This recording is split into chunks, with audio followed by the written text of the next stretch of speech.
DreAllDay.com. Everybody, Dre Baldwin, DreAllDay.com. Now, my experience in life, the things that I've experienced as far as basketball, for those of you who don't know my story, I wrote a book last year. It's called Buy a Game. It's completely free. You can get that on my website. My experience with the things that I've experienced in basketball, coming from not being a good player, the player who wasn't respected, the player who never made basketball teams or nothing like that, to getting to the level where I finally made a high school team, walked on and made a college career, then made a professional career after that.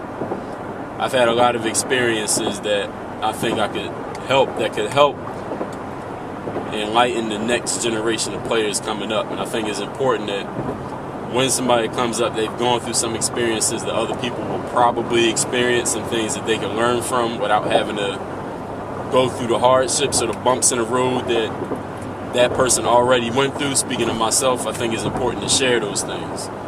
So that's one thing that I aim to do. Like when I put out these videos, the workouts, videos like this one where I'm just talking, or blog posts, or anything that I put out there, really what I'm trying to do, I hope that some of you can learn from the things that I've learned over the years. So maybe you won't go through the same situations. You won't make any mistakes that I made, the same mistakes that I made. If you get in a similar situation, you can react or handle yourself differently in a way that will help you instead of hurt you.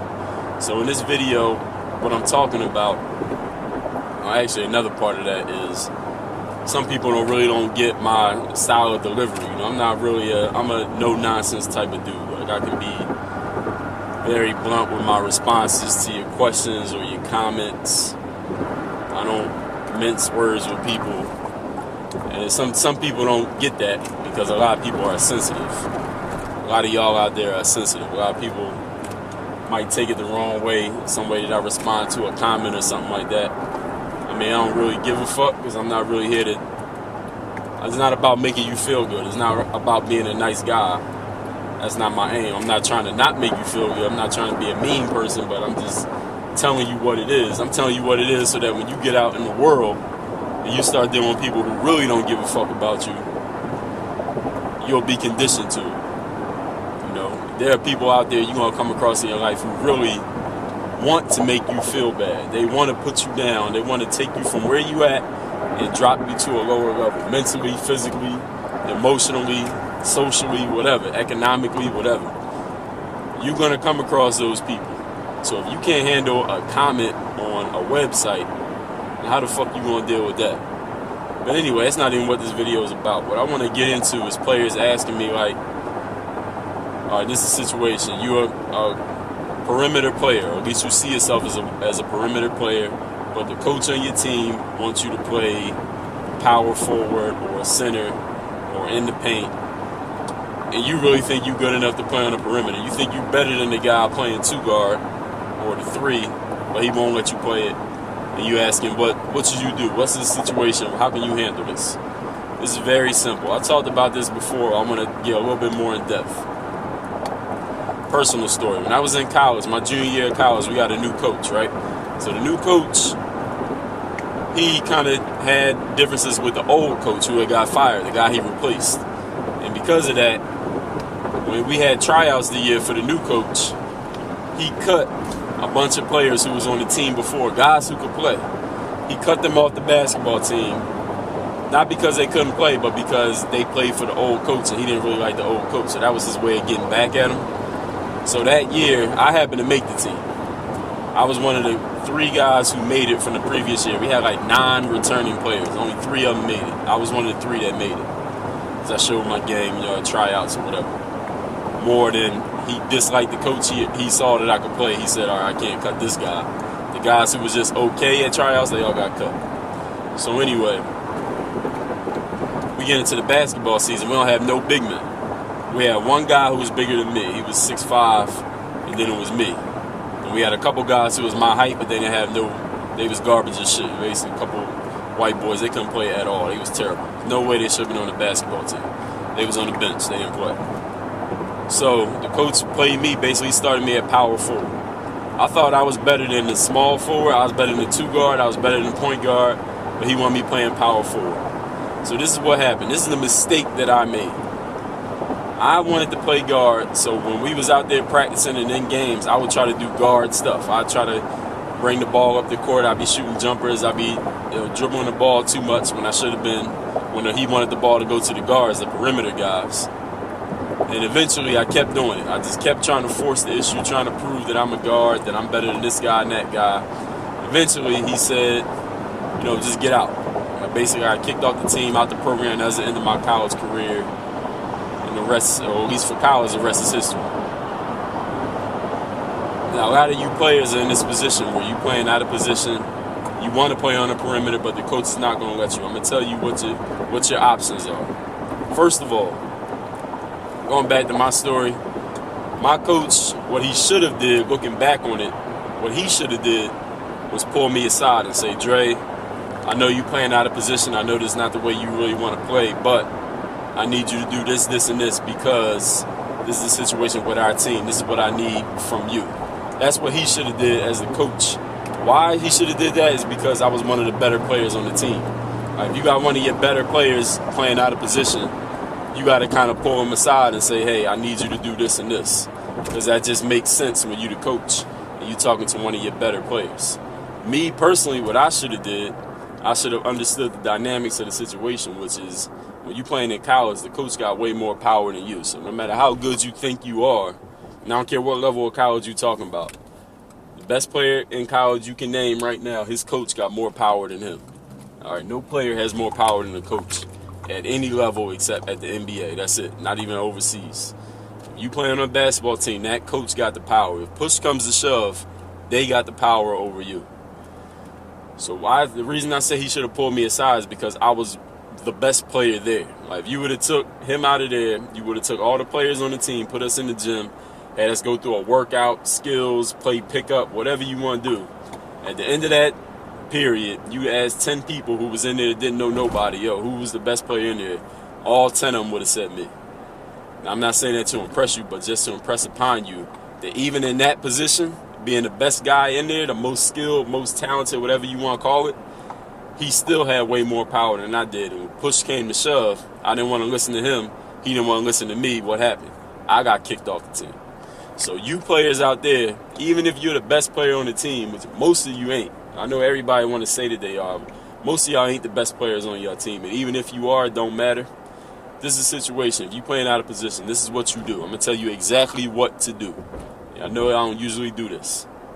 You pull the coach aside when nobody else is around, just you and the coach, not in front of the whole team.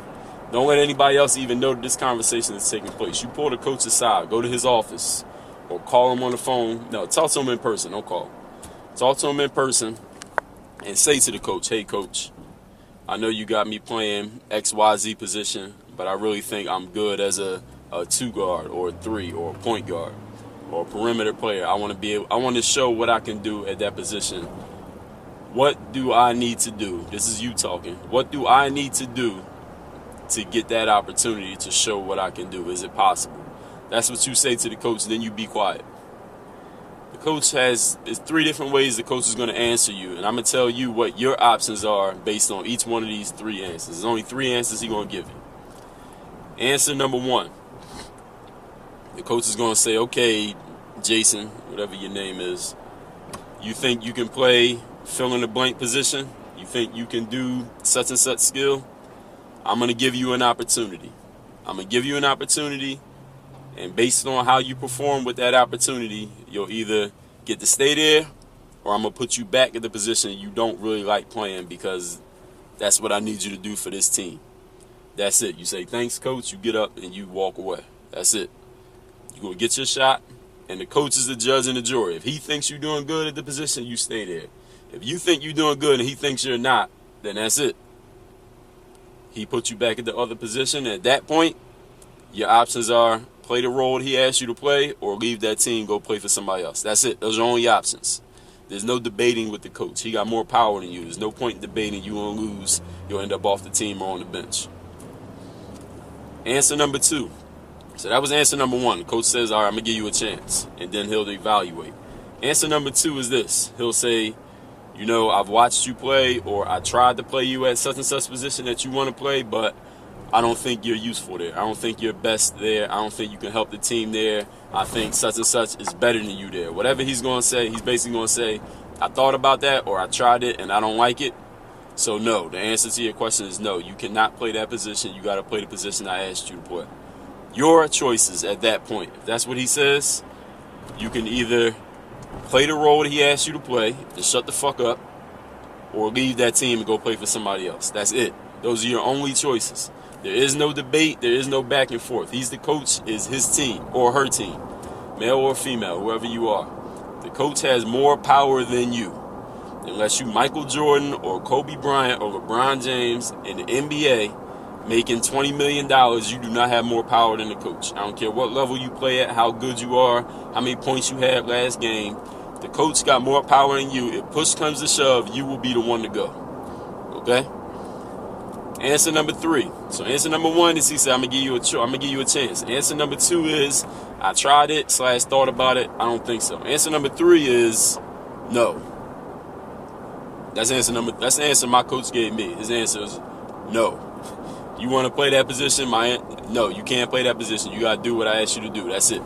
Bottom line, no conversation, no explanation. He don't owe you no explanation. He's the coach. Your choices at that point. Choice A, shut the fuck up and keep playing the position he asked you to play. Choice B, get off the team and go play somewhere else. That's it.